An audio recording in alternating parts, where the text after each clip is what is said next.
মধ্যপ্রাচ্যের মাটিতে বেনিয়ামিন নেতানিয়াহুর একচ্ছত্র দাদাগিরির দিন এবার শেষ হতে চলেছে। কারণ পার্লামেন্ট কমিশন এবার সরাসরি ইহুদি রাষ্ট্রের ভেতরের শূন্যতা দুনিয়ার সামনে উন্মোচন করেছে। বিজ্ঞান ও প্রযুক্তি খাতের সেরাদের দেশ ত্যাগের এই চূড়ান্ত ফাঁদ তেল আবিবের ঘুম চিরতরে কেড়ে নিয়েছে। মিত্রদের বিদ্রোহ আর মেধা পাচারের এই নতুন ইরানি ও লেবানিজ ফ্রন্টের সমীকরণ ওভাল হাউসের মধ্যপ্রাচ্য নীতিকে কতটা নির্মমভাবে নাড়িয়ে দিয়েছে, আজকের এই এক্সক্লুসিভ পর্বে আমরা তা উন্মোচন করব। ইসরায়েলি পার্লামেন্ট কমিশনের একটি অত্যন্ত গোপন ও চাঞ্চল্যকর গবেষণা রিপোর্ট থেকে প্রাপ্ত তথ্য অনুযায়ী 2022 থেকে 2024 সালের মধ্যে প্রায় 2,10,000-এরও বেশি মানুষ ইসরায়েল ছেড়ে চিরতরে চলে গেছেন।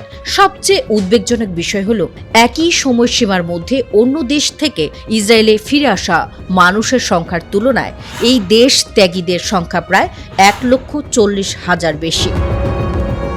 রণাঙ্গন থেকে আসা তথ্য বলছে, এই গণদেশ ত্যাগের শিকার হওয়া মানুষের একটি বিরাট অংশই মূলত দেশের তরুণ, উচ্চশিক্ষিত এবং বিশ্ববিদ্যালয়ের ডিগ্রিধারী প্রজন্ম। বিশেষ করে বিজ্ঞান, গণিত, কম্পিউটার বিজ্ঞান এবং আধুনিক প্রযুক্তি বা আইটি খাতের চরম দক্ষ জনশক্তি ও বিজ্ঞানীরা একযোগে ইসরায়েল ছাড়ছেন, যার ফলে দেশটি এক অপূরণীয় ও দীর্ঘস্থায়ী মেধা পাচার বা ব্রেন ড্রেন সংকটের মুখোমুখি দাঁড়িয়েছে। দেশের প্রতিটি নাগরিকের জন্য বাধ্যতামূলক সামরিক সেবা বা কনস্ক্রিপশন আইনে প্রধানমন্ত্রী বেনিয়ামিন নেতানিয়াহুর নিজস্ব কোয়ালিশন বা জোট সরকারের মধ্যে এক প্রলয়ঙ্করী মতবিরোধের সৃষ্টি হয়েছে।